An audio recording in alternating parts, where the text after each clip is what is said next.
Praise the Lord.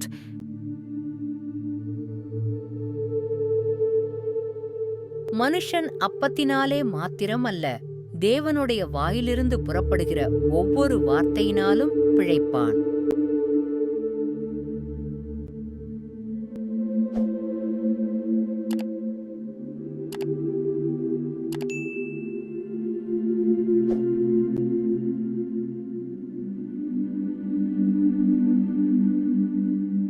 இன்றைய வேதவசனம்.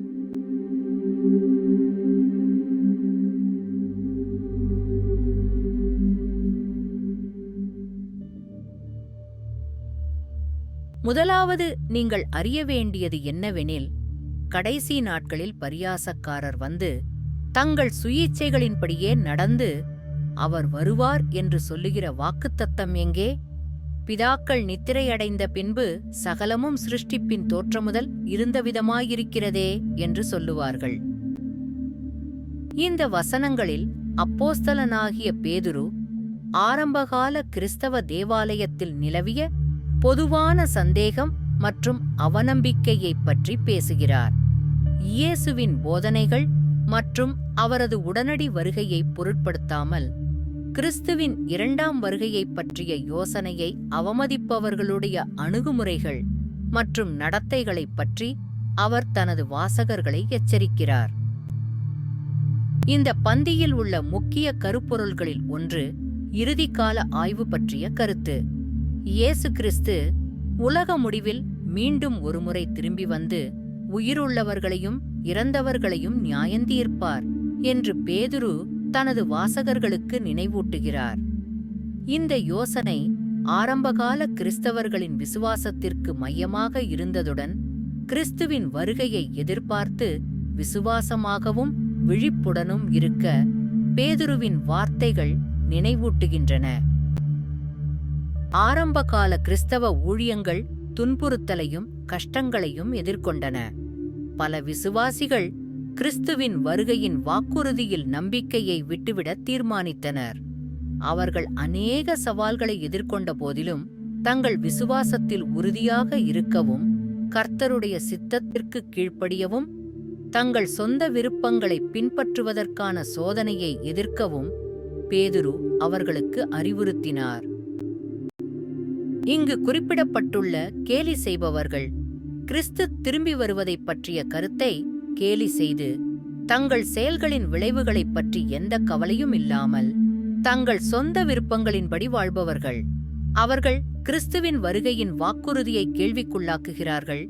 உலகம் உருவானதிலிருந்து எதுவும் மாறவில்லை என்பதால் கிறிஸ்துவின் வரவிருக்கும் வருகையை நம்புவதற்கு எந்த காரணமும் இல்லை என்று வாதிடுகின்றனர்.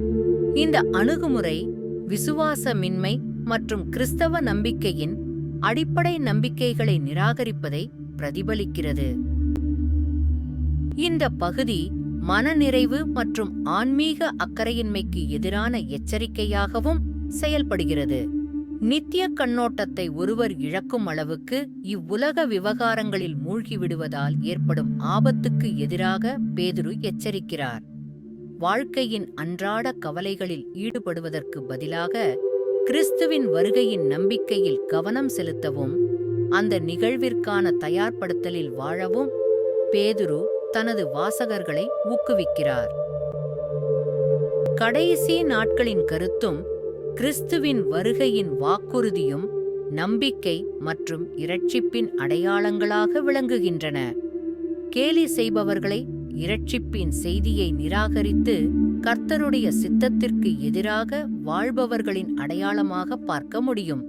உண்மையாகவும் விழிப்புடனும் இருக்க வேண்டும் என்ற பேதுருவின் அறிவுரை துன்பங்களை எதிர்கொள்வதில் விடாமுயற்சி மற்றும் சகிப்புத்தன்மையின் அடையாள அர்த்தத்தை கொண்டுள்ளது. முடிவில் இவ்வசனம் விசுவாசம், விடாமுயற்சி மற்றும் கிறிஸ்துவின் வருகையின் நம்பிக்கை பற்றிய முக்கியமான செய்தியை கொண்டுள்ளது. சந்தேகம் மற்றும் துன்பங்களை எதிர்கொள்வதில் விசுவாசமாகவும் விழிப்புடனும் இருக்கவும், கிறிஸ்துவின் வருகையின் எதிர்பார்ப்புடன் வாழவும் இந்த பகுதி நினைவூட்டுகிறது.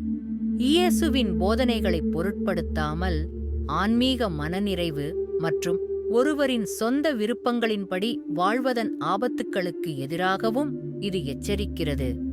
ஒட்டுமொத்தமாக இந்த வசனங்கள் ஒவ்வொரு காலகட்டத்திலும் விசுவாசிகளுக்கு பொருத்தமான ஒரு வரையறையற்ற செய்தியை கொண்டு செல்கின்றன. அவர்கள் தங்கள் நம்பிக்கையில் உறுதியாக இருக்கவும் கர்த்தரி வாக்குறுதிகளை நிறைவேற்றுவதை எதிர்பார்த்து வாழவும் ஊக்குவிக்கிறது.